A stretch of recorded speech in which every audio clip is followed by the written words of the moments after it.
Alright, so we're going to talk about Saturday night's main event. Now, I was watching a little bit of Collision while Saturday night's main event was happening, which I thought I was going to be watching Collision more, but I ended up watching Saturday night's main event more. The only time that I really tuned out was during a Danhausen match, but obviously at the end, I obviously looked up and saw what the hell was happening.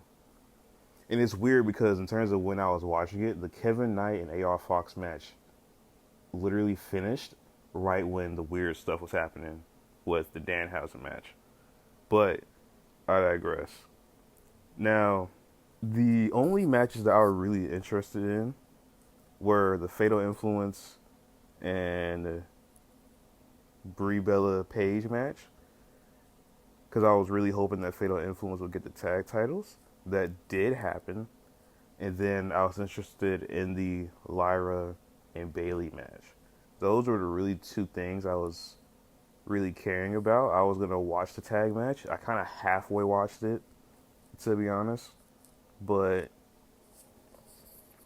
nonetheless, I'm glad that Fatal Influence won the tag titles. The finish was one that they've done it before. I believe Brie and Paige did it before, and it was kind of similar to a finish that I forget who it was. Was it Alexa and JC? It was a match with SmackDown where Alexa Bliss was in a match with somebody, or was it Charlotte was in a match? Either way, one of those two were involved, and they tried to do the flip over of the roll up to switch the pinning situation, and it was like executed poorly. And in this match, I think it was fine, but I don't know if like positioning wise it was great, because I feel like the referee could definitely see that JC had came up on the apron to like flip her around. But nonetheless, it's whatever. I'm just glad that they got the titles off of them. Not even just to be like a hater, even though this is a little bit of just me hating, but get the titles on some younger people, just some different people. I get it for nostalgia for both of them, and they both like get a reaction, but and this is a thing with throughout WWE overall. If we're still relying on people who are going to be gone in a few years, then you're going to be out of luck when you haven't put these new people in positions to take their place. And I don't know if it's a situation of you have to prove to us that you can get to that spot or that you deserve the spot, but if you don't get them anywhere near it, they're never going to get experience in those spots. So I don't know. And it makes me think about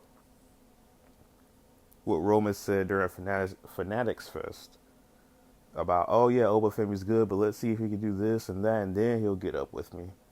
It's like, brother, if they don't push him to touch either you or whoever has a WWE title within the next few years, and then he's ended up getting cooled off, or God forbid he get hurt, who are they gonna rely on then? I don't know. It's just always something that I think about. Now the second match was the Danhausen match, and again I did not really watch it fully. I was watching Collision, and the match that was going on was Kevin Knight versus AR Fox for the TNT Championship.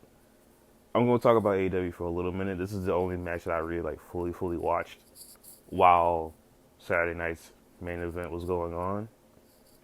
But we need AR Fox on, I guess, quote unquote, AEW main roster more. The stuff he does in the ring is crazy. And like once he gets going, the crowd are fully into it. He's doing some innovative stuff in there. Like he went from the outside ramp, like through like the top and middle ropes to do a destroyer. Like it's a lot of crazy stuff that he does. And him and Kevin Knight, I feel like, are on the same level athletically. So it just works out perfectly. The match was great. Now, as that match finished, I look up and I see fucking Karl Anthony Towns coming in and choke slamming JD and Dominant. Which, hey, there's a place for fun, goofy wrestling. I personally don't prefer it, but I don't know. Maybe don't have your champion of another brand getting chokeslammed by an NBA player. Granted, like he's 7 feet tall, but it's like, I don't know, man. Maybe that wasn't it, man. I don't know. I think he could have been fine if like Dom just ran away, and then JD was the one that just got chokeslammed. But I digress. Sure, the match was fun for the people there. I personally, it wasn't for me. It was not for me. And then the only other AEW thing that I watched while Saturday Night's main event was happening was the Dogs segment against the Bang Bang Gang, which I honestly didn't think that they would lean into like doing more funnier stuff, but the whole guns down segment I thought was pretty funny. Now, the match that I really wanted to see the most,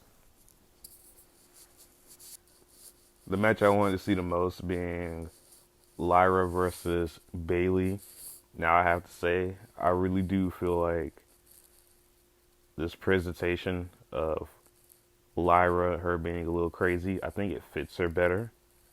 And she really does pull off like the crazy, possibly coming down off some drugs type of look very well. I don't mean that as an insult, but it just fits her. Not to say that her as a face wasn't fine, but I feel like this fits her very well. I'm a little worried about where they're going to go from here with her, but I do think as a whole, this character, I think, will fit better and might connect better with the crowd. Even though I would say that she was over, I would say like crazy over, but I remember when I came back to watching wrestling and Lyra came out, just from interest alone, when her theme song plays and then there's the space for the crowd to do the woo chant. I remember first watching it and it was very faint, and then watching it grow and grow. So even though it's like just an entrance thing, it's still like the crowd is starting to care more and more.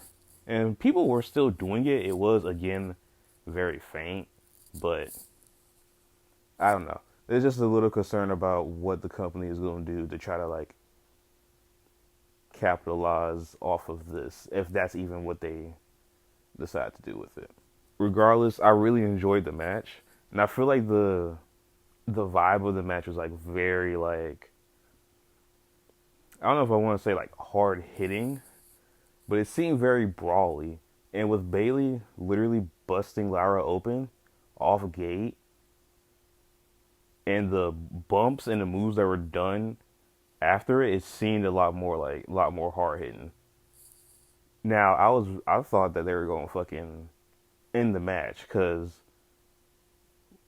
when it gets noticed that Lyra's busted open, there's like puddles of blood on the floor, literal puddles of floor. And I was confused, just like everybody else. I'm like, when did she get busted open? I thought it was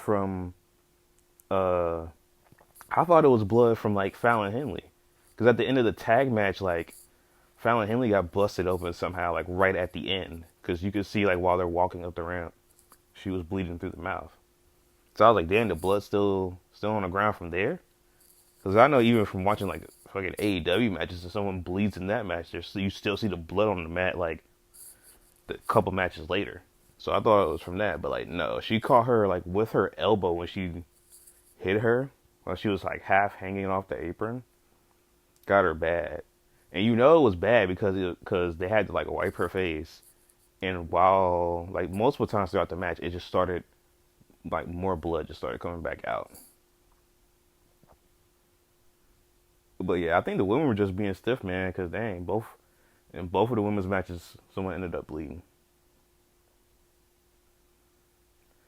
And again, I like the stuff that, like some of the spots that were happening, like some of like I'm trying to think, when Bayley was in the corner and Lyra's literally, if I can fucking talk, Lyra has both of her feet on Bailey's head and it's just like putting pressure on it.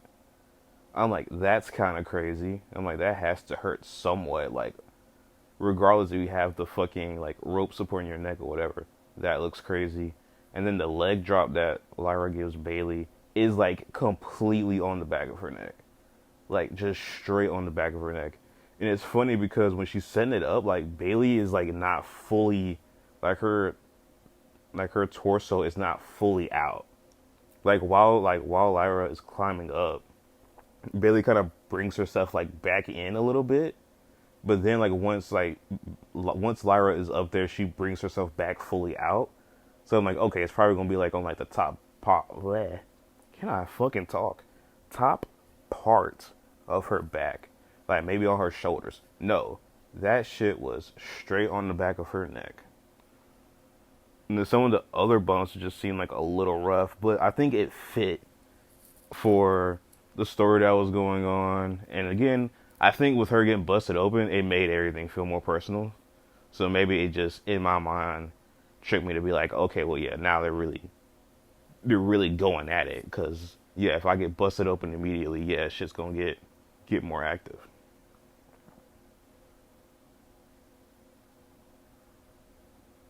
And then the match ends with Lyra doing the bulldog choke. I really like how she gets into the move. I wonder if it's similar to how Moxley gets into it, but the little hook around the neck and then like roll over through the back, and then like doing the full extension, it just looks cool. So I like that. Hopefully that's a new submission for her. Bailey taps out, she kind of passes out. Then afterwards, she fucking hits the Nightwing on the steps. People were saying that this is probably writing her off. I say we'll see. You know, I just say I prefer AEW more as a company at this point in time. Love to see her go to AEW, and I like to see a lot of wrestlers go over there just so that they have more freedom to have better matches, right? At least have the matches that they want over there. Granted, in AEW that roster is already bloated, but if you get your match once every 2 or 3 weeks, you have the ability to do what you want to do at that match. Versus you very rarely coming out in WWE and then probably jobbing to somebody that's already been on TV for a while. Whereas in AEW, you'll probably end up jobbing out, but you'll be able to showcase, like, you'll literally be able to showcase everything that you can do. So you'll probably get more over with the crowd and showing your abilities versus just having, like, a standard by the books match and losing in WWE. And for the last thing, obviously, now I'm recording this Sunday evening. I'm forgetting what fucking day it is. But I wrote my notes on Saturday, and what I have in my notes is that the Nick Aldis and Gunther match has to be happening because obviously Nick Aldis interfered, hit Gunther with the title belt. So now that match is official. I'm interested to see it. You know, I'm up for it because we thought we were going to get it with Drew McIntyre, and that didn't happen. So, yeah. So I'm up for it. I'm going to watch SummerSlam. I've been watching the weekly programming more. I've been like half watching it, let me say. I'm not going to sit here and say that I've fully committed to watching everything intently. But I'm interested to see what's going on. I'd say I'm interested for SummerSlam. Want to know what matches are going to be on what night. But I'd say it'd be interesting. Now, the main event segment, let me tell you this. I did not see this because I completely forgot that this segment was supposed to be happening. Once the tag match ended, I just went off a Peacock. Like, I didn't even see it. It wasn't until like 30 minutes later I clicked on a reaction stream and the people were talking about, oh, this was a generationally bad segment. And I was like, the tag team match wasn't bad. But then I had to go back and I watched it, and I don't know what the purpose is. Now, granted, they were in New York, so for the New York crowd, it's good to have like your sports people be in there. But I don't like. Is it necessary? Like, is it really necessary? Like, are we now just pairing Jalen Brunson to Roman and Seth Rollins to Tyrese Halliburton? Which is weird that they're bringing Tyrese Halliburton out, because like, yes, like he has quote unquote beef where there's like, rivalry with them, but like he wasn't even playing this season. Like, he literally wasn't playing this season. So like I guess like, yeah, the New York fans don't like him, but it's like that's not even relevant to what happened this past season. And like, you couldn't do anything. Like, Brunson wouldn't take a bump. He just had surgery on his wrist. Like, he's not taking a bump. I'm sure Tyrese isn't either. He just recovered back from an Achilles, and he went through a whole bunch of other stuff. He got sick, all types of stuff. All he did was bring in a chair. It's just weird that it was the main event segment. Like, that very easily could have been like at the beginning to start the show off. But having that be the main event when the match before had major implications to one of the main events at SummerSlam. Like, I don't know. I think obviously TKO is just prioritizing getting more eyes on it, like try to get more casual fans in it. And they're prioritizing doing more stuff to try to maximize money and engagement instead of focusing on the audience that will actually be fully invested into the company or into the product, which should be wrestling. I just hope that there isn't any celebrity involvement. Like, I don't want to see Halliburton or Brunson showing up during their match at SummerSlam. I just don't. And what I also do not care for, I do not want to fucking see Tom Brady being in the ring. I do not fucking care. Stay over there, bro. I don't need him in Logan Paul. I don't need him at ringside. I don't need him managing anything. It's not necessary. No.